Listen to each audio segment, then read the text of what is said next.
Hola, mi nombre es Jocelyn Rivas, psicóloga educativa de profesión y amante del desarrollo humano integral, mente, cuerpo y espíritu de vocación. Este podcast tiene como propósito brindarte una gama muy amplia de herramientas para lograr encontrarte a ti mismo desde el amor. Porque hay tantas verdades como culturas y razas en el mundo, toma lo que para ti pueda servirte en tu camino al logro de bienestar personal. Bienvenido. Hola, bienvenidos a este episodio que me rehusaba un poquito en llegar a este tema. La verdad es que he de confesar que me cuesta mucho hablar de este tema y hasta que gracias a que platiqué contigo en un episodio anterior, querido Gaudí, pude reflexionar en la importancia de partir desde aquí, desde problematizar la violencia como tú me sugerías, y a partir de que tú lo mencionaste, he estado como súper alerta y atenta a tantas cosas, y entonces dije gracias por abrirme los ojos. Y bueno, perdón, fue un preámbulo un poquito largo para comenzar, pero es que sí, me costaba trabajo el sentir que, bueno, en este podcast es para lograr el bienestar y decir, partir desde el dolor y tocarlo es difícil, ¿no? Pero necesario. Sí, difícil, pero necesario. Y más necesario, pues por los tiempos que corren, ¿no? O sea, tiempos con niveles de violencia muy alto. Así es. Y por alto, muchas veces ya normalizado, ¿no? Como parece que se hizo parte del paisaje y no lo vemos. Y entonces andamos por la vida como sociedad tratando de lograr la salud mental, el bienestar, y no nos explicamos por qué no lo conseguimos. Y mucho tiene que ver con esas dinámicas de violencia, con sus distintas caras que tiene, que ya no miramos. Entonces sí, es muy, muy, muy necesario, aunque sea muy doloroso, porque coincido contigo. Creo que por eso muchas veces, tal vez, cuando ven el listado de los podcasts y ven de violencia, más de alguna persona se lo saltará, por lo difícil que es, porque además una vez que empezamos a escucharlo nos damos cuenta que es un tema que nos interpela de distintas formas, ¿no? Nos empezamos a dar cuenta que somos protagonistas, ya sea por acción o por omisión, como receptores o como efectores, ya sea como víctimas en el pasado o víctimas en el presente o victimarios en el presente. Y entonces nos interpela y eso lo hace más doloroso.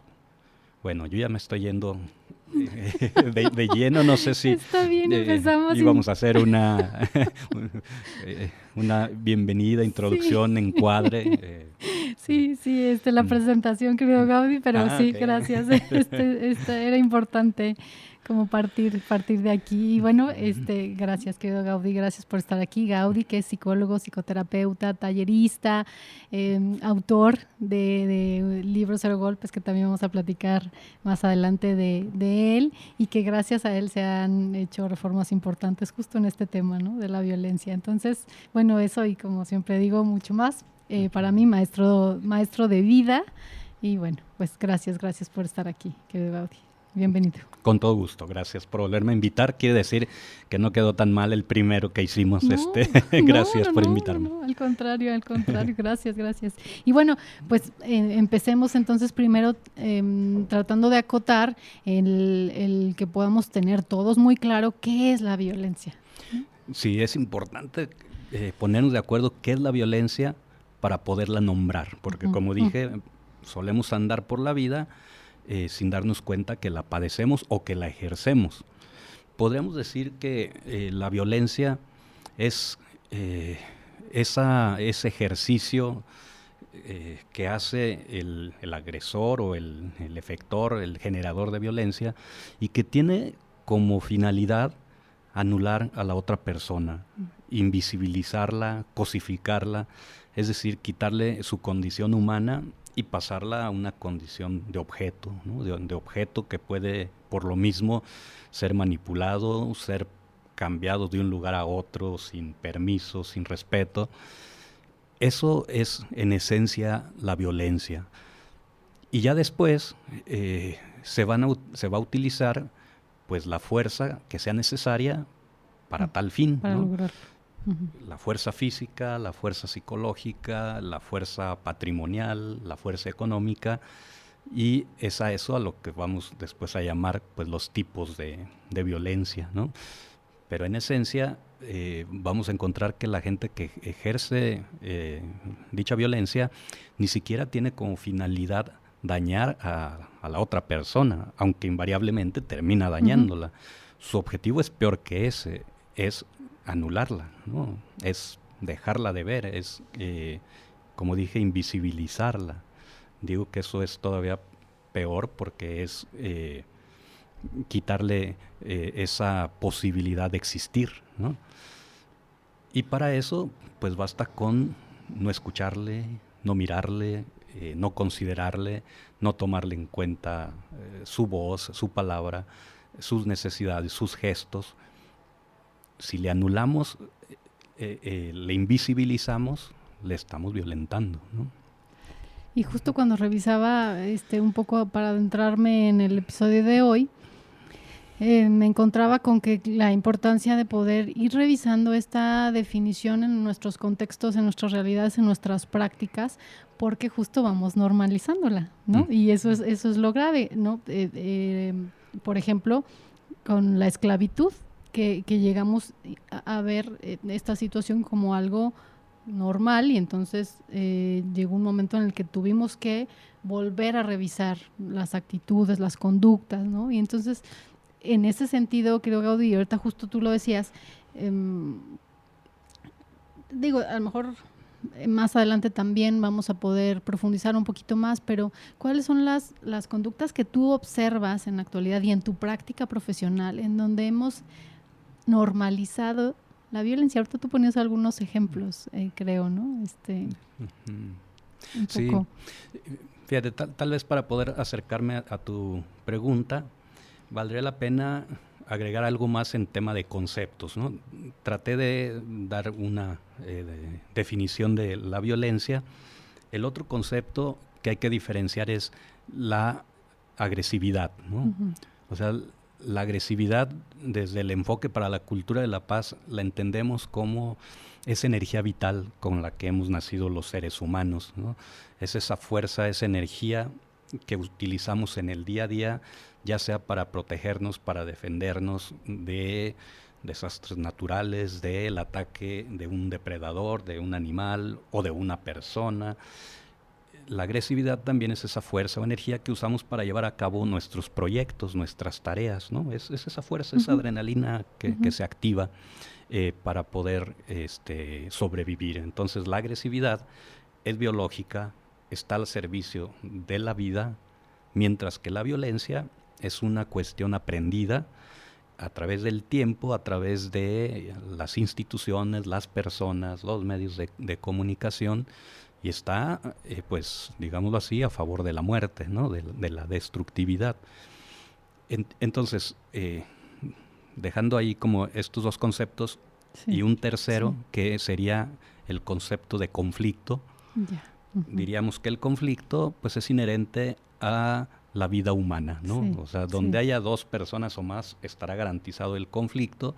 Es más, donde haya una sola, porque también tenemos conflictos intrapersonales, ¿no? Sí, con uno mismo, y ese está garantizado. Pero cuando hablamos de conflictos interpersonales entre, por ejemplo, una pareja, ese está garantizado porque son personas que piensan distinto y en algún momento no van a coincidir, y eso los meterá en dinámica de conflicto. Pero ¿cómo diferenciarla de una dinámica de violencia? Algunas de sus características será que cuando hablamos de conflicto, hablamos de dos personas que no atentan contra su dignidad, es decir, que no se quitan su condición de personas, que pueden incluso llegar a enojarse y acalorarse en la discusión, pero nunca se meten con la persona, con la dignidad del otro o de la otra, y siempre mantienen una relación horizontal en esa discusión. Uno habla, el otro escucha, y luego el otro habla y el primero escucha, y se hace un diálogo circular, pues, ¿no? Donde la relación es horizontal, el diálogo es circular, no hay un abuso del poder en esa relación, no hay un monopolio de la palabra, sino que llegan al final a algún tipo de acuerdo e incluso pueden salir con más fortalecidos, ¿no? Sí, en cambio, en la violencia, pues es lo opuesto, ¿no? Hay monopolio del poder, de la palabra, la relación no es horizontal, es vertical, es decir, el que tiene más poder está por encima del que tiene menos poder en la relación, y entonces es como si el primero le pusiera el pie encima a quien está abajo, y se aprovecha de que tiene más recursos de algún tipo, como los que mencioné, ¿no? De tipo físico, psicológico, económico, patrimonial, del tipo que sea, y eso nos describe como una relación de pareja en dinámica de violencia, ¿no? Entonces, la pregunta era como qué manifestaciones en la vida cotidiana podemos tener de la violencia entre las personas. Algunas de ellas puede ser muy explícita, extrema, que no requiere como explicación para saber qué es violencia, y pues me refiero como a los golpes, a los gritos, a las críticas, a las humillaciones. Pero hay otras que se quedan un poco más invisibles, y no porque lo sean, ¿no? Sino porque las personas no tienen los lentes para leerlas, o no tienen como los conceptos para nombrarlas como violencias, ¿no? Algunas personas investigadoras en el tema les han llamado microviolencias o micromachismos, porque suelen ser eso, como de una intensidad más leve, que genera que a veces pasen desapercibidas. Otras no son tan leves, pero por estar naturalizados y no tener la palabra para nombrarla como tal, pues no es considerada así. Pero en manifestaciones concretas, pues tiene que ver con, si lo pensamos en relaciones de pareja, con esas expresiones que llevan como al control de la voluntad del otro, ¿no? Por ejemplo, en una pareja, ocultarle a la otra cuántos ingresos genero yo en el trabajo, ¿no? Es a lo que llamamos violencia económica, ¿no? Y hay cantidad de parejas, sobre todo donde es él el que trabaja remuneradamente y ella trabaja en el hogar. Ella suele no saber cuánto gana su esposo, ¿no? Y en ocasiones ni siquiera ella sabía, pues, que sería muy conveniente saberlo, ¿no? Porque a su vez él dice, esto es como de mi ámbito personal, ¿no? En lugar de considerarlo, pues, del ámbito familiar, de pareja, conyugal, porque al final la familia, pues, es una empresa en común, pues, ¿no? Y eso yo lo veo mucho en la consulta, ¿no? La violencia patrimonial, o sea, la mayoría de las pertenencias que tienen, la casa, el auto, cuando uno pregunta, ¿y a nombre de quién están todas esas pertenencias, todas esas facturas de los muebles y demás? Pues resulta que están a nombre de él, ¿no? Casi nada está a nombre de ella. Esa es otra forma de anularle, de no mirarle, porque luego aparece como esta expresión de, pues es que el que trabaja soy yo. Claro. Cuando ella también trabaja en el ámbito doméstico, en la crianza de las hijas, de los hijos, pero a eso no se le pone como un sueldo, ¿no? Y esto es dramático, porque cuando estas parejas entran en conflicto extremo y luego escalan a una violencia declarada, muchas veces esas mujeres es difícil que se salgan de esa relación, pues porque no tienen a dónde irse, no tienen con qué sostenerse. No hay dinero, no tienen dinero, no tienen propiedades, no tienen pertenencias, y entonces, ¿para dónde me voy? ¿Para dónde me salgo? ¿No? Podríamos hablar también mucho ya a nivel de microviolencia, sobre todo pues las de tipo psicológico, ¿no? Las de tipo emocional, que pasan desde conductas relacionadas con la humillación, con la denigración, que muchas veces son sutiles, que tienen que ver como con criticarle, con juzgarle sus gustos, que pueden ser así desde su ropa, su cuerpo, hasta sus intereses, ¿no? Lo que le gusta ver en la televisión, en las redes sociales. Microviolencias que también pasan, digamos, como por apropiarse de sus actitudes solidarias, altruistas, de cuidado que suelen tener las mujeres. Y entonces él decir, bueno, a mí no se me da cuidar al bebé o al niño, ¿no? A ti sí se te da, tú sí sabes, tú cuídalo, ¿no? Eso pasa como por las microviolencias, ¿no? Bueno, son ejemplos sí, pues sé que pueden, que me vienen así como en espontáneo que suelo ver en ese espacio clínico, ¿no? Gracias, querido Gaudí. Y fíjate que yo pensaba, y ya tú ahorita me dirás, sí. ¿No? ¿Ibas a decir algo? No, dale. Pensaba que como en este episodio poder analizar desde cuál pudiera ser el origen, pero creo que es, pues como tú decías, es aprendido y entonces hay distintos tipos de violencia y hay una violencia estructural y no sé, la propuesta es partir un poco desde la crianza, entendida que bueno, existen otros factores que también intervienen, pero sobre todo atendiendo a que podamos analizar pues desde que un infante está en desarrollo, ¿no? Como partiendo un poquito de ahí y encuadrando un poquito ahí como el análisis, ¿no? Ajá. Y entonces, en ese sentido, ya enfocándonos mucho más en la crianza, ¿cuáles son estos ejemplos en la crianza que los padres ejercen sobre los infantes? Ahorita específicamente, ya después me gustaría también analizar un poquito más en la adolescencia, lo que observas, ¿no? Pero en los infantes, ¿cuáles son estos ejemplos que vamos y seguimos normalizando? Sí, pues fíjate, empezando por las palabras que elegimos para nombrarlos, hace que me recuerde que infante, el significado de la palabra significa el que no habla, el que no tiene voz, ¿no? Que yo diría más bien al que no le damos voz, ¿no? Al que no le damos la oportunidad de expresión, que bueno, es verdad que cuando recién nace, pues no tiene un lenguaje, lo cual no significa que no tenga una capacidad de expresión, se expresan de otras maneras y deberíamos de atender a esas maneras de estarse comunicando, ¿no? Yo lo que observo es que tenemos una historia de la infancia que tiene el sello de no haberlos considerado seres humanos, ¿no? O sea, sí. En la historia de la infancia se les ha considerado de muchas maneras, desde cosas extrañas, desde como seres inacabados, seres incompletos, perversos, polimorfos, desde como herramientas para calmar la furia de los dioses, ¿no? Hemos escuchado en la historia como mucho tiempo atrás se utilizaban para eso, para tirarlos al barranco, para calmar la furia de los dioses.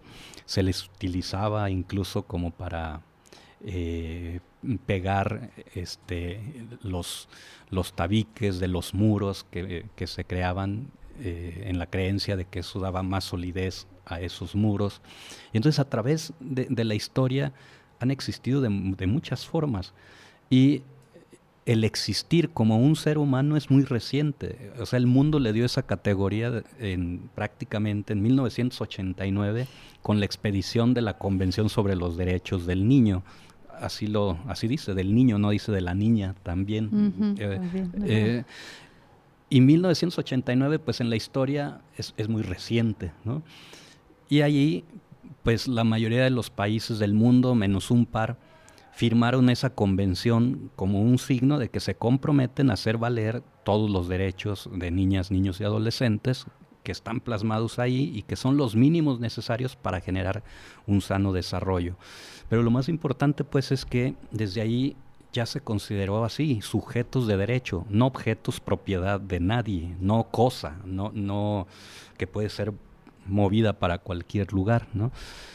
Es muy reciente y creo yo que por ser muy reciente nos cuesta mucho trabajo en la práctica, en la relación cotidiana, mirarlos como seres humanos, ¿no? como que no nos cuesta trabajo entre personas adultas vernos como seres humanos, ¿no? Nos respetamos, nos damos la palabra, respetamos los turnos. Aquí tú y yo estamos muy civilizados, tú me escuchas y luego yo te escucho. Y en cualquier relación social entre personas adultas tenemos códigos de respeto. Y si entramos en conflicto, procuramos en lo general, estoy hablando en lo general, hay personas que saltan, decía, del conflicto a la violencia muy fácil, pero en lo general nos miramos como seres humanos.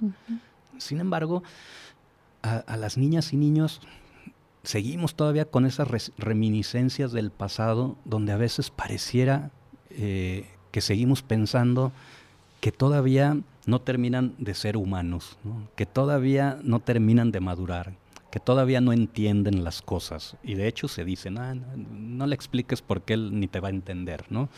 Cuando hay un divorcio, no le hables de eso, porque no va a poder con eso, no lo va a poder procesar, se va a poner peor. O no le hables porque eso no es asunto suyo, esto es asunto de adultos, ¿no? Todavía en nuestras infancias, en la generación, pues yo tengo 50 años, en esa generación de infancias habían estas dinámicas familiares donde había temas donde no podían entrar, o momentos, ¿no?, donde no podrían entrar niñas y niños, los adultos de un lado, niñas y niños por otro lado, ¿no? Y de esas cosas todavía siguen existiendo, ¿no? Mira, yo digo esto y siempre me viene como a la memoria un recuerdo de un relato que me hacía una mamá más o menos recientemente. Yo estaba explicando algo de este tipo y ella dijo, mira, haces que recuerde que hace poco en una plaza me encontré a una amiga de la prepa y tuvimos una charla así de 1 minuto, de esa que decimos, hola, ¿qué tal? Tanto tiempo sin vernos. Sí, tanto tiempo. ¿Cómo estás? Bien. ¿Y tú? Bien. Oye, pues qué gusto saber que estás bien. Sí, yo también. Bueno, nos vemos. Adiós, adiós. Se fueron. Esta mamá iba acompañada de su hijo, como de 6, 7 años. Se despiden. Su hijo voltea a ver a su mamá y le dice, otra vez no me saludaron, ¿no? Cuando a mí me contó eso, hice la misma expresión que tú. O sea, me pareció muy fuerte, muy duro, muy triste. Porque eso es justamente la violencia, ¿no? O sea, contra la infancia hay violencias graves y extremas que otra vez no es necesario explicarlas, ¿no? Me refiero a maltrato físico, sexual, explotación, como que son violencias extremas hacia la infancia que padecen en grados muy grandes en la actualidad. Pero hay estas otras que a veces pasan desapercibidas, el no mirarles. ¿Por qué? Y no estoy exagerando, porque puede ser que quien nos escuche diga, estos psicólogos siempre de exagerados. Estoy partiendo y por eso quise poner desde el inicio los conceptos. Este niño que dice, otra vez no me saludaron, lo que está diciendo es, no me miraron, me invisibilizaron. Esa es la violencia, invisibilizar al otro. Estoy casi seguro que si esta mamá hubiera ido acompañada de un adulto, su pareja, su amigo, su amiga, esta que se encontró, por supuesto que hubiera saludado a su amiga y a la acompañante de su amiga, ¿no? Si estás de acuerdo. Claro, por supuesto. Porque entre adultos sí nos consideramos seres humanos, pero a las niñas, a los niños no los miramos, ¿no? Entonces, este es el tipo, o sea, le entro desde este lado muy descriptivo a tu pregunta, porque de ahí parte el tipo de violencias que hoy estamos generando, las que tienen como base el no mirarles como seres humanos. Y entonces, ¿qué nos dice, por ejemplo, la evidencia científica? Que dentro de los tipos de maltrato infantil que existen, es el maltrato tipo negligencia el más recurrente y el más dañino en el arranque de la vida, ¿no? El maltrato infantil tipo negligencia justamente tiene que ver con aquel donde las personas responsables de su cuidado no cubren las necesidades múltiples de desarrollo, ¿no? Las básicas, cognitivas, vinculares, emocionales, sociales, morales, etcétera. Cuando no se cubren ese tipo de necesidades, estamos ejerciendo violencias, pues, porque estamos dejando de mirar al niño. Y cuando entramos en ese terreno, estamos en la negligencia, que es uno de los tipos de maltrato, y muchas veces pues las personas adultas no lo consideran tal, ¿no? Está muy instalado en la escuela que si se portó mal en la jornada de la mañana, no le dejan salir al recreo, por ejemplo, ¿no? Salir al recreo es una necesidad de desarrollo infantil fundamental, ¿no? Y las necesidades de desarrollo prácticamente están plasmadas en los derechos de la niñez, ¿no?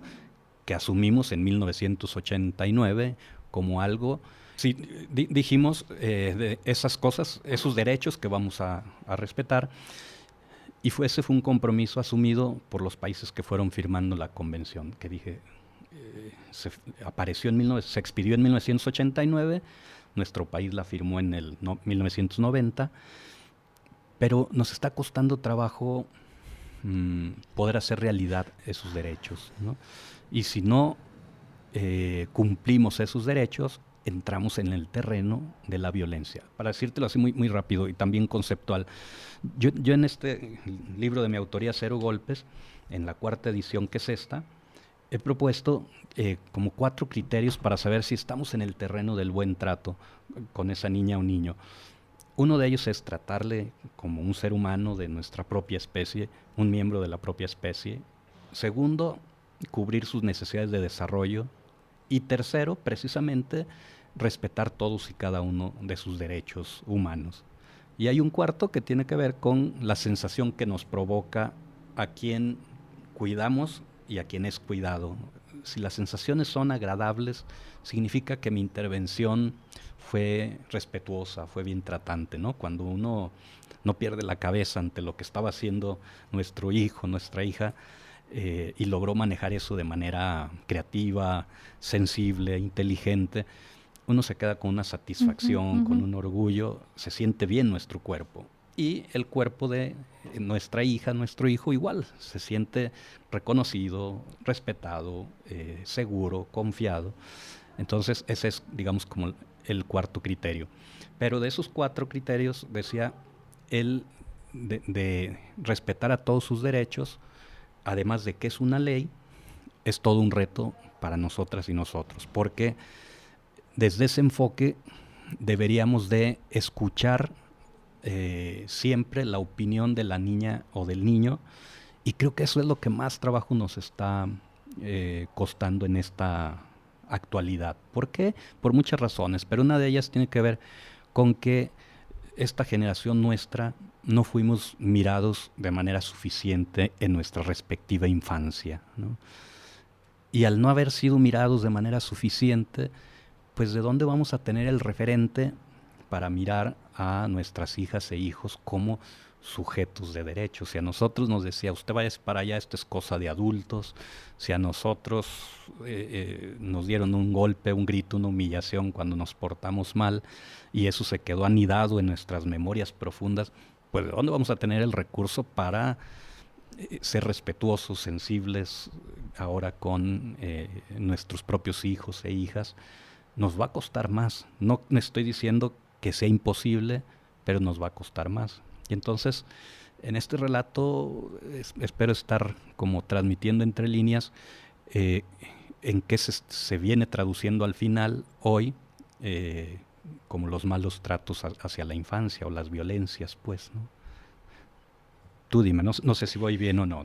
Sí, tú me corriges. A mí me va quedando muy claro. Yo espero que también a todos los que nos van escuchando. Y en ese sentido, justo pensaba cómo el trabajo que nos cuesta, porque escucho a tantos papás decir, pero ay, pues míranos, ¿no? Así crecimos y ve, si pudimos, ¿no? Aquí estamos. Y bueno, ya hay incluso estudios sobre las repercusiones de la violencia en el cerebro, en el desarrollo del cerebro de las niñas y niños, ¿no? Y en ese sentido me gustaría como que pudiéramos profundizar en el impacto que tiene la violencia en el desarrollo psicobiológico de las niñas y niños, ¿no? Como para no quedarnos en el, mira, qué funcionales somos, qué funcionales seres humanos somos, aún cuando fuimos violentados, porque a veces ni siquiera somos conscientes de que fuimos violentados, ¿no? De que todo esto fue violencia, ¿no? Pero bueno, si ya llegamos a este punto, pues sí hay repercusiones, ¿no? Sí, y yo creo que tendremos que asumir que justo esa es la primer secuela que nos dejó esas crianzas autoritarias que recibimos. ¿A cuál secuela me refiero? Pues al no darnos cuenta del daño que eso nos provocó, al hecho de justificar esas formas autoritarias, maltratantes, violentas, que quienes nos criaron nos dieron, ¿no? Esa es una secuela, porque cuando yo logro superar eso, que no es fácil de superar en ocasiones, sobre todo cuando esto fue intenso, fue crónico, ya no sigo justificando eso. Ahora sí puedo decir, o sea, pues soy lo que soy hoy, no gracias a eso, sino a pesar de eso, claro, y gracias al tremendo trabajo personal, claro, que tuve que hacer para remontarlo. Porque cuando esto no se elabora, incluso las personas siguen agradeciendo esos malos tratos, pero aparte le dan el mérito a quienes le criaron de lo que hoy son, ¿no? No, o sea, soy lo que hoy soy gracias a esos buenos tratos que también me dieron. O sea, porque quienes me criaron, mi padre, mi madre, me dio buenos y malos tratos. ¿Por qué? Pues porque son seres humanos, son imperfectos, pero los buenos tratos tienen que ver, eso sí, digamos, con mis fortalezas, con mis capacidades, con mis habilidades, con mis valores, etcétera. Pero los malos tratos, yo tengo que identificar que tienen que ver con mis traumas, con T minúscula, chiquitos, o con T mayúscula, grandotes, de los que me hayan tocado, y estarán relacionados con mis miedos, mis fobias, mis inseguridades, mis titubeos, mis dificultades para hablar en público, mis dificultades para conectar emocionalmente con mi pareja, con mi hijo, con mis amistades, etcétera. Con eso tienen que ver los malos tratos que también recibí. Y si lo puedo yo discernir y trabajar para superar los malos tratos, entonces sí, gracias a ese esfuerzo podré ser una persona más completa, que ahora no va a andar validando prácticas maltratantes, violentas, sino al contrario, va a oponerse a ellas, les pondrá nombre, y si alguien se las quiere ejercer, va a ser capaz de poner límites, y si es testigo u observador, va a ser capaz de poder intervenir y poder decir, oye, párate, no le hagas eso a esa otra persona, ¿no? Yo no sé si coincides conmigo ya que digo esto, pero somos una sociedad donde intervenimos muy poco cuando vemos violencias interpersonales, ¿no?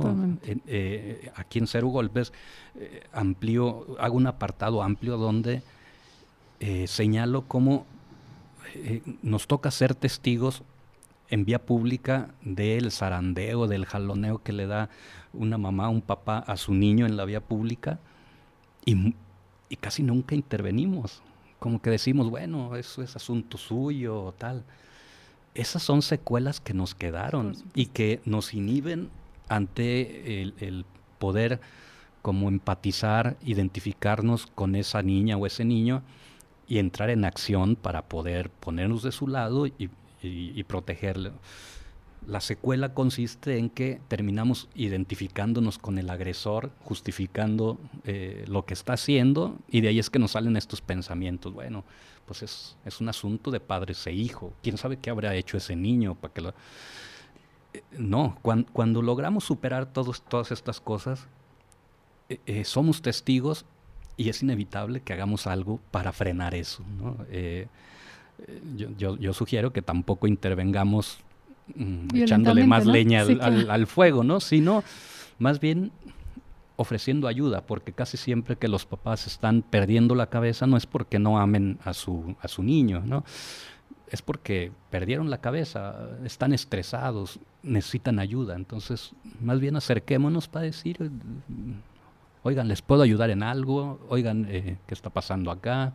O con a mí me funciona mucho acercarme con un estímulo neutral, ¿no? Oigan, disculpen, ¿me podrían decir cuál es la calle tal? Claro, Oigan, ¿me claro. podrían Sí, decir sí, cuál sí, es, sí, qué hora sí, tienen? sí.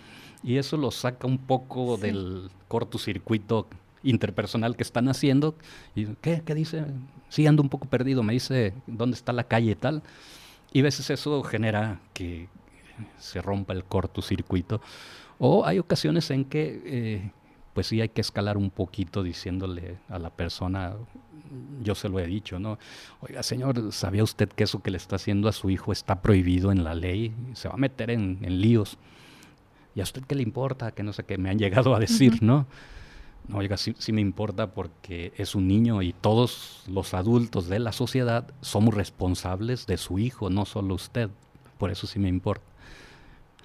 Entonces, cuando elaboramos lo que nos pasó, somos menos tolerantes a las violencias múltiples.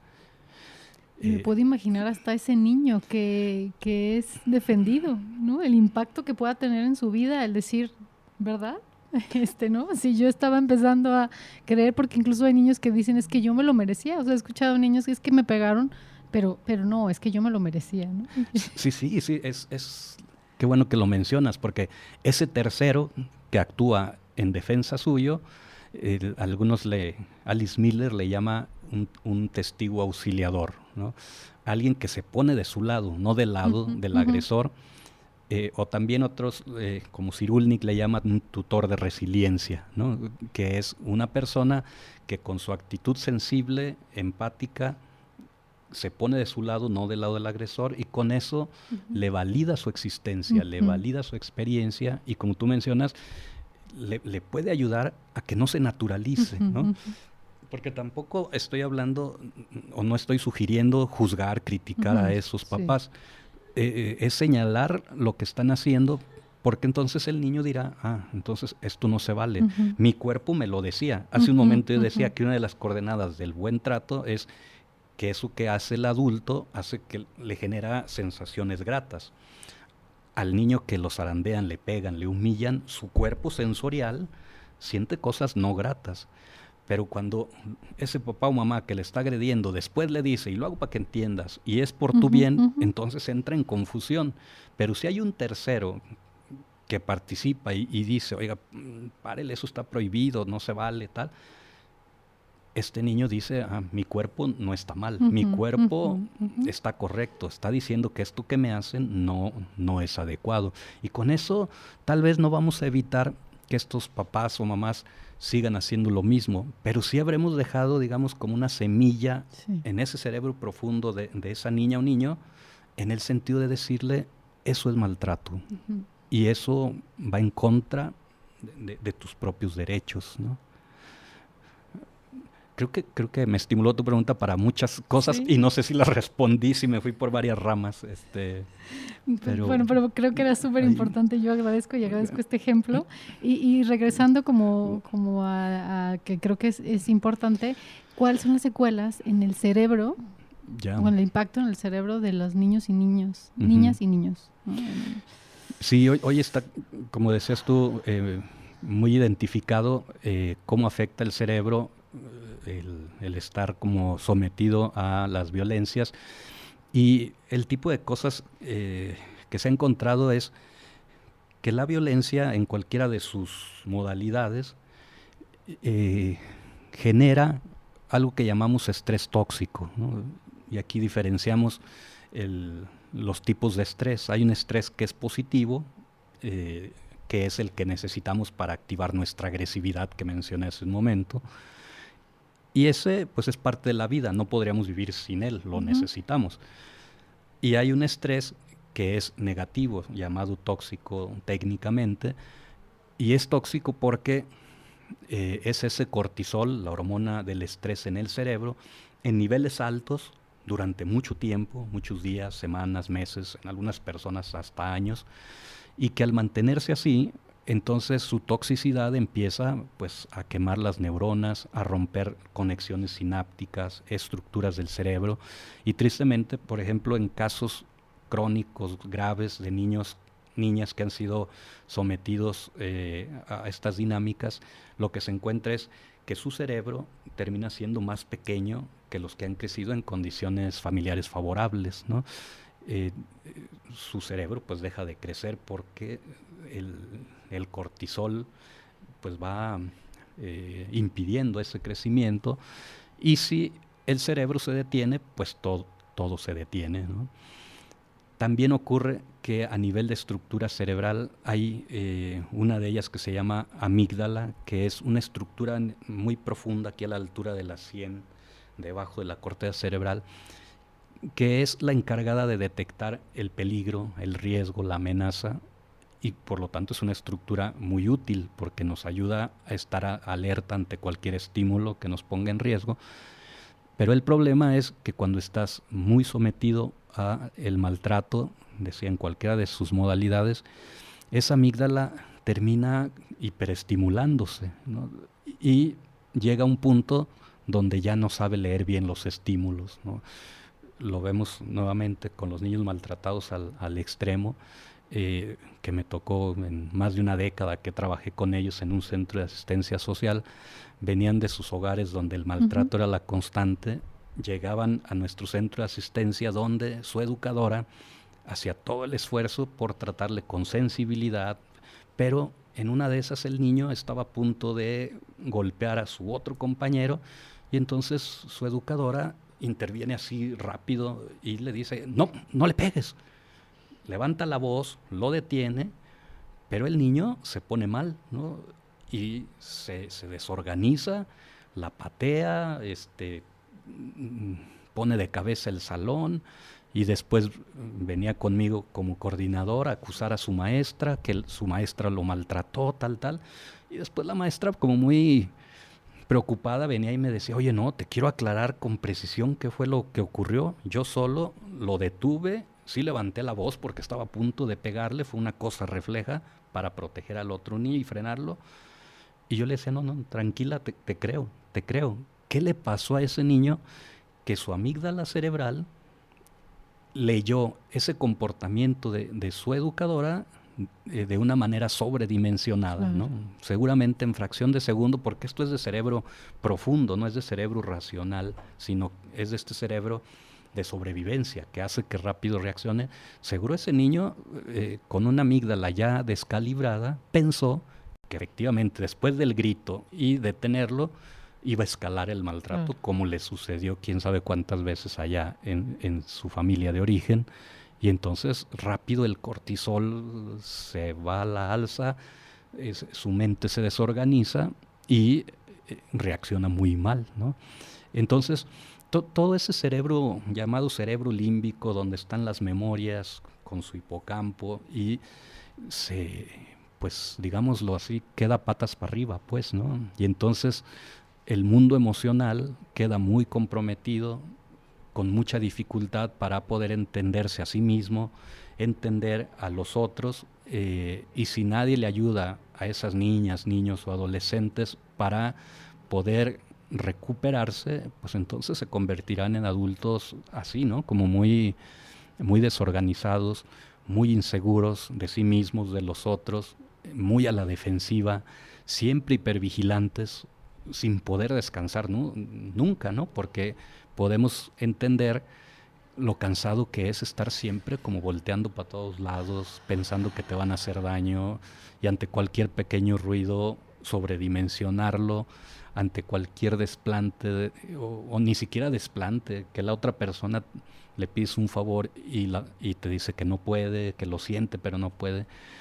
Se va a vivir de manera sobredimensionada porque estas cuestiones, digamos, cerebrales se traducen pues en manifestaciones psicológicas, ¿no? Que fue tu anterior pregunta que no respondí tanto, pero en lo emocional, en lo conductual, en lo cognitivo, pues se traduce en eso, como en una autoestima muy a la baja, en una autoimagen muy negativa, en una falta de seguridad y confianza hacia sí, hacia los otros, en una visión hacia el mundo y hacia la vida muy pesimista, pero desoladora, ¿no? Porque hay un pesimismo que por ahí un autor le llama pesimismo activo, ¿no? Que es, bueno, a veces veo lo mal que están las cosas, no es para menos tener pesimismo, pero no me quedo ahí atorado, sino que trabajo para salir adelante de ello con realismo. No, en este caso, cuando hay maltrato, cuando hay violencia crónica, son vidas como cargadas de pesimismo desolador, ¿no? Que te mete al agujero y que en las relaciones interpersonales después hace como difícil crear relaciones positivas, pues, ¿no? Eso. Relaciones positivas, como tú decías, una autoestima positiva, una visión de la vida optimista o resiliente, y entonces en ese sentido, pues, ¿qué vida ¿no? está experimentando este ser humano? Sí. Y entonces, claro que podemos ver que hay secuelas y en muchas áreas de nuestra vida, ¿no? Sí lo hay, y o sea, las secuelas van a ser de manera proporcional a la frecuencia, intensidad, tipo de maltrato y la figura que nos maltrató, ¿no? O sea, entre más frecuente, más crónico, más cercana la persona que me agredió, más grandes las secuelas, ¿no? Entre menos hayan sido, pues menos el daño, y sumamos una variable más, las oportunidades del entorno, porque también no quisiera yo dejar a quien nos escuche la idea de que aquí estoy diciendo que si alguien inició una vida cargada de violencia, ya no tiene remedio, le va a ir mal en su vida adulta. No, la evidencia científica refuta eso. Hace 100 años se decía que sí, que infancia era destino, pero los estudios de las últimas décadas, así empíricos, dándole seguimiento a gente que empezó una vida muy difícil en dinámicas de violencia, se ve que no solo no cayó en trastornos, en adicciones, no le fue mal, sino que incluso algunas de ellas hasta florecieron y son ejemplo en su sociedad, gente muy constructiva, y también han logrado identificar qué hace la diferencia, y la diferencia entre dos que arrancaron la vida con maltrato y uno logró, usaste la palabra resiliencia, es decir, logró salir adelante, no solo resistiendo la violencia, que eso no es resiliencia, eso es resistencia, sino logrando salir incluso como más fortalecido, más sabio, con otra visión de sí mismo, de la vida. A eso llamo resiliencia. Y una persona que no logra eso, sino que sí se quiebra, que sí termina en algún trastorno o en alguna psicopatología, es la posibilidad de haber encontrado en su vida a un tutor de resiliencia, que lo mencioné hace un momento, es decir, a una persona o una experiencia que le hizo sentir la magia del buen trato, que consiste en hacerle sentir persona, hacerle sentir portador de dignidad, hacerle sentir importante, y que supiera que eso, como dijimos hace un momento, que eso que le hacen, maltrato, violencia, no le correspondía, no debió ser, no debió ocurrir. Por eso creo yo que es muy importante que en los tiempos que corren nos informemos mucho de los avances que sí hemos tenido, por ejemplo, en el marco legislativo para prohibir las distintas violencias. Hay toda una ley contra la violencia hacia las mujeres, ¿no? Una ley completa. Está la ley de los derechos de niñas, niños y adolescentes, que trae un apartado amplio acerca de la prevención, atención y erradicación de las violencias contra ese sector. Es decir, se ha ido avanzando. Las leyes no van a cambiar por sí mismas las prácticas de interacción entre los seres humanos, pero sí nos van diciendo qué sí se vale y qué no se vale. Necesitamos informarnos para que cada quien desde nuestro respectivo rol podamos difundir la información, y no solo eso, sino participar en la prevención y en la erradicación, ¿no? Quienes estamos en el terreno de la salud mental, de la educación, tenemos una responsabilidad más grande, ¿no? Para acompañar a la población en esta tarea. Quienes están en su rol de papás, de mamás, se tienen que enterar, porque hoy no pueden criar como mejor les parezca a su hija o a su hijo, porque como mejor les parezca podría ser dándole una nalgada una vez en la vida. Y hoy tendrían que saber que hoy está prohibida una nalgada en la vida, porque eso se llama castigo corporal y está prohibido en la ley de derechos de niñas, niños y adolescentes. Están pasando cosas buenas, digamos, en este sentido, en el sentido de pretender paliar la violencia que estamos padeciendo, pero necesitamos apresurar el paso porque cada vez la escalada de las manifestaciones de violencia son más grandes, ¿no? Y yo creo, Jocelyn, que a mí me invitan poco a estos espacios porque hablo de este tema y cuando me preguntan, ¿cómo ves el escenario al respecto? En ocasiones he visto a algunas personas entrevistadoras que tienen como la expectativa de escuchar una respuesta como más alegre, más optimista, más positiva, más, pero los números, las estadísticas, los sucesos no van en ese sentido, ¿no? O sea, solo para dar algunos datos, 6 de cada 10 niñas y niños en Latinoamérica, aunque en 16 países de Latinoamérica está prohibido disciplinarlos o educarlos con el castigo corporal y humillante, aún así, 6 de cada 10 siguen siendo disciplinados así. O sea, ¿qué quiere decir? Que a la mayoría de niñas y niños se les sigue educando con pellizcos, coscorrón, chancletazo, nalgada, a pesar de que está prohibido en la ley. Son mayoría. Ese número es de UNICEF antes de la pandemia, 2019. Y sabemos que durante la pandemia esa cifra aumentó con el estrés parental que hubo. Y sabemos que aunque estamos ya en pospandemia, muchas de esas prácticas se quedaron instaladas porque todavía quienes crían sostienen niveles de estrés altos, ¿no? Porque no nos hemos podido recuperar en lo económico, en lo laboral, etcétera. Y entonces, eso, en México, pues ni se diga, cada 3 días es asesinado un niño, niña o adolescente. Y hoy que estoy en esta entrevista, podemos mencionar el caso terrible de días atrás en Tabasco del asesinato de ese niño de 12 años, terrible, diciendo que no quería morir, al final muere. Y casos de ese tipo hay con una frecuencia espeluznante. El crimen organizado que está cooptando a toda una generación de niñas, niños y adolescentes que si la libran, porque esa es la otra en esas dinámicas, no siempre, o sea, su pronóstico de vida es muy corto, pero si la libran y se convierten en adultos, estamos hablando de una generación en muchas zonas de nuestro país con niveles de traumatización muy grandes, ¿no?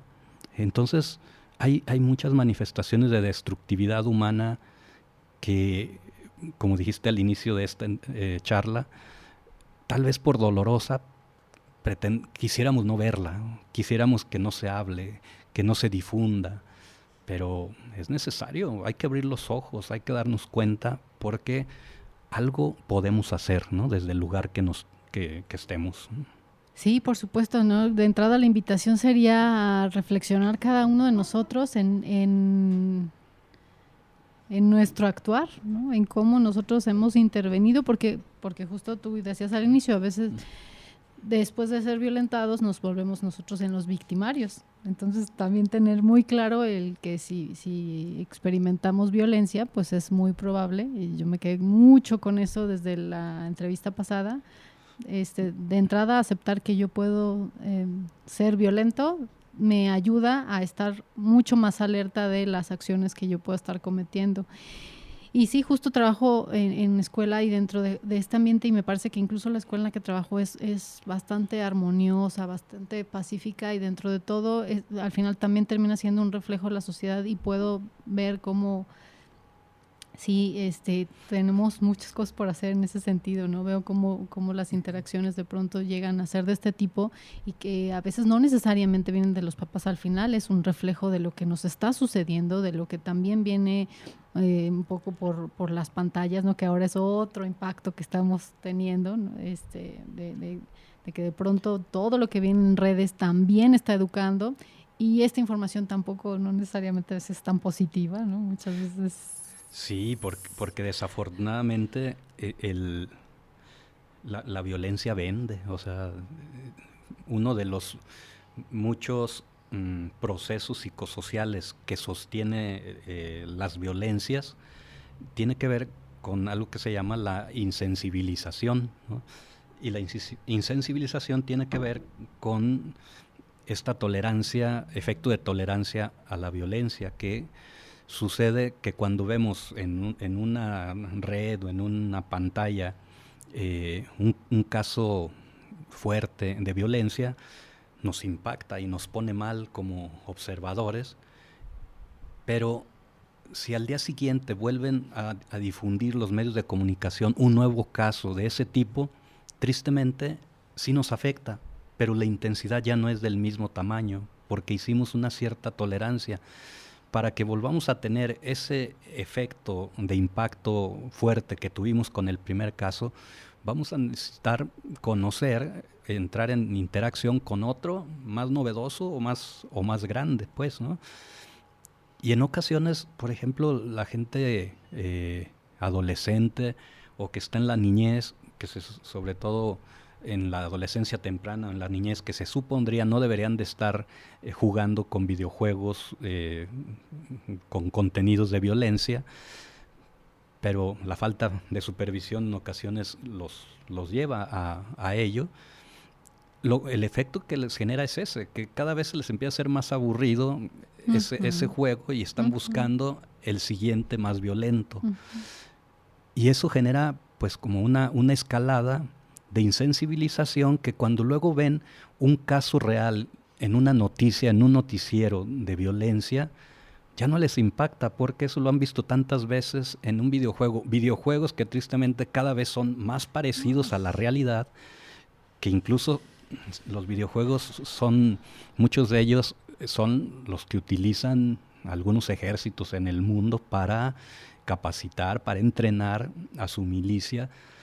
Pues cuando ya ven algo de la realidad, ya no les impacta, ¿no? Entonces, eso contribuye a la insensibilización y luego a ese otro fenómeno psicosocial que es la naturalización.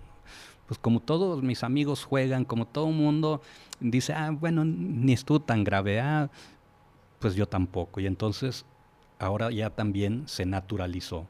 Y luego a ese fenómeno psicosocial se le suele sumar un tercero, que cuando los adultos son testigos de esas dinámicas entre pares de agresiones o de violencias, sobre todo ya a nivel pues de secundaria, prepa o de ahí para adelante, muchas veces ocultan eso, ¿no? O sea, cierran los ojos, invisibilizan eso y en lugar de seguir los protocolos para atender esa problemática, no denuncian, ¿no? Y entonces todo eso va sumando a que se vaya instalando la violencia, tristemente, ¿no? Sí, veo que tenemos muchos retos y bueno, los adultos, ¿no? Principalmente, que somos formadores, educadores, padres, y bueno, pues hay que empezar y hay que trabajar. Y yo quisiera, querido Gaudí, que nos pudieras compartir a grandes rasgos, por supuesto, porque justo de lo que se trata es que puedan revisar, porque me encanta que tú aquí en tu libro propones estrategias, es decir, para los papás que dicen y que de pronto se encuentran desesperados y que se entienden, no sé qué hacer con mi hijo, y entonces el recurso sí es la violencia y pues es que una nalgada a tiempo, ¿no? Todas estas frases y discursos que se dicen, ¿no? Ayuda, y qué mejor un golpe a tiempo que, ¿no? Que se siguen diciendo, porque es que en realidad no conocemos otras estrategias. Esa es la que conocemos y por eso pensamos que es la única, pero que nos comparte. De entrada aquí hay muchas estrategias, ¿no?, que se pueden usar.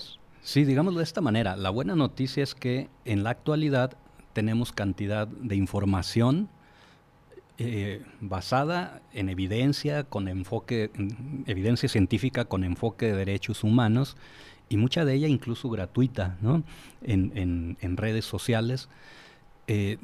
Yo me sumaría a la línea que tú abres diciendo que somos esta generación adulta como coyuntural en la historia de la crianza.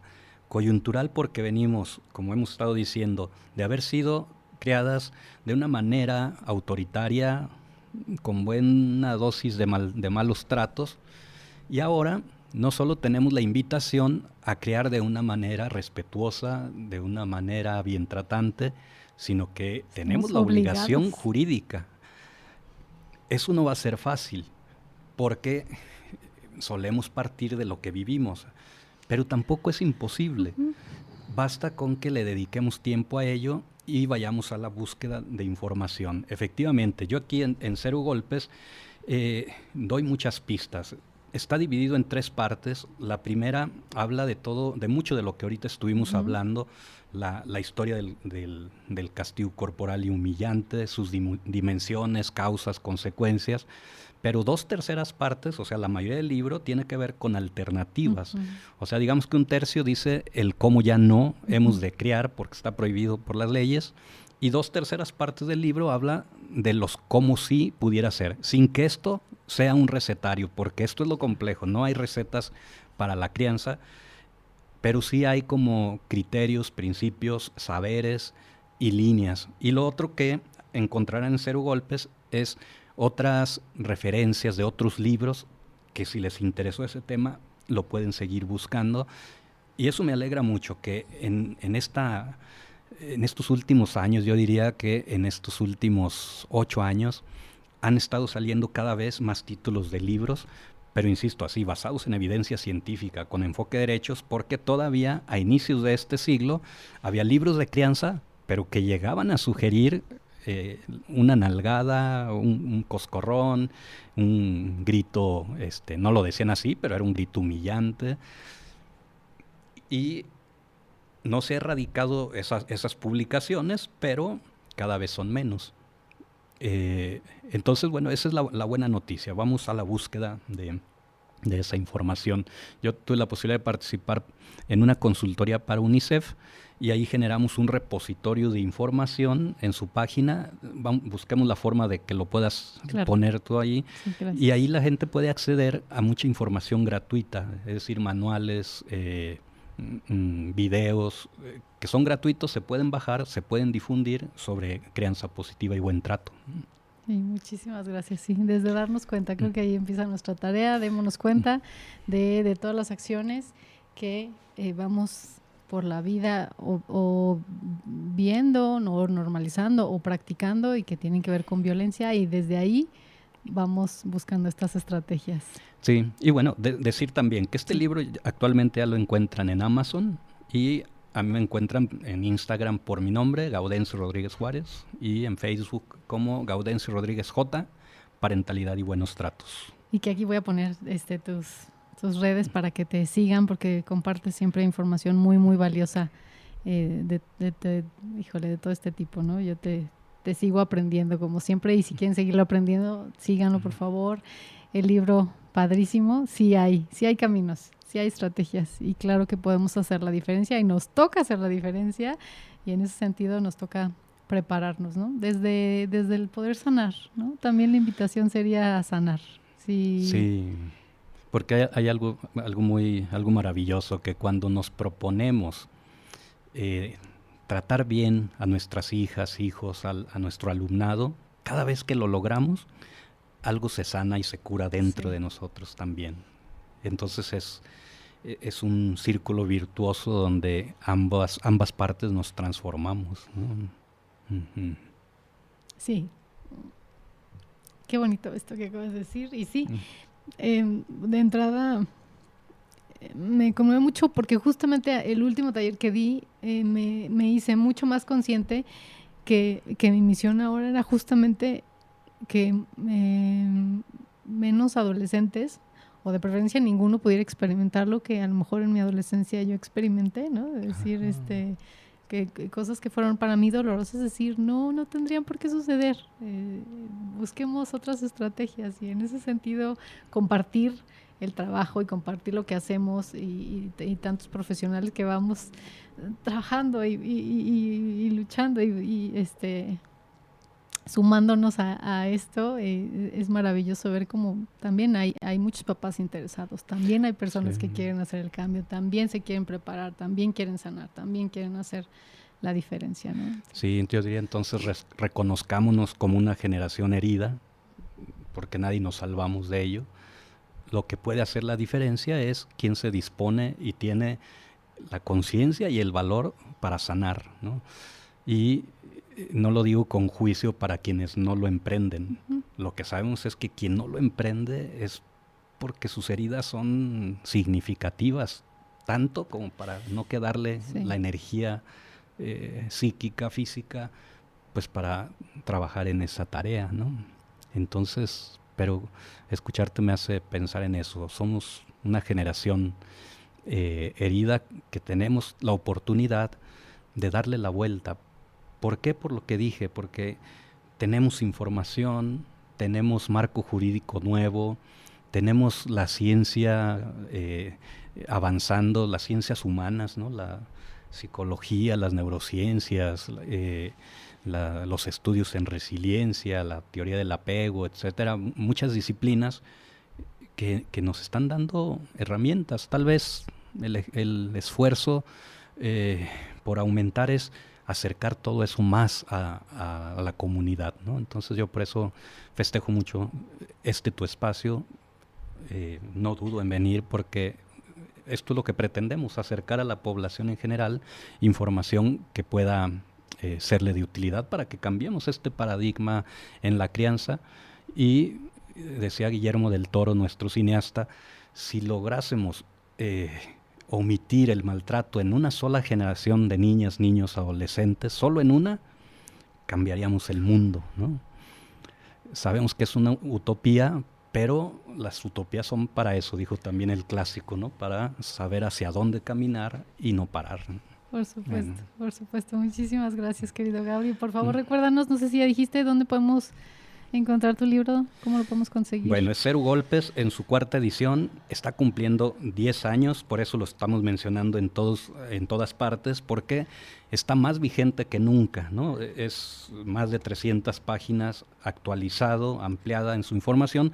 Lo encuentran en Amazon, pues en su formato impreso, digital también, pues pasen la voz. Muchas gracias y que te aprovechen, querido Gaby. Ya has tú viajado por toda Latinoamérica creando un impacto y te tenemos aquí bien cerquita. Ojalá haya muchas más instituciones que aprovechen todo tu conocimiento y todo lo que tienes por seguirnos enseñando y compartiendo. Pues hasta donde den las fuerzas, ahí vamos. Gracias, muchas gracias por estar en este espacio y por siempre ser tan generoso en compartir todo lo que sabes. Gracias a ti, un placer. Gracias. Y muchas gracias a todos por haber estado aquí en este episodio. Nos vemos en el siguiente.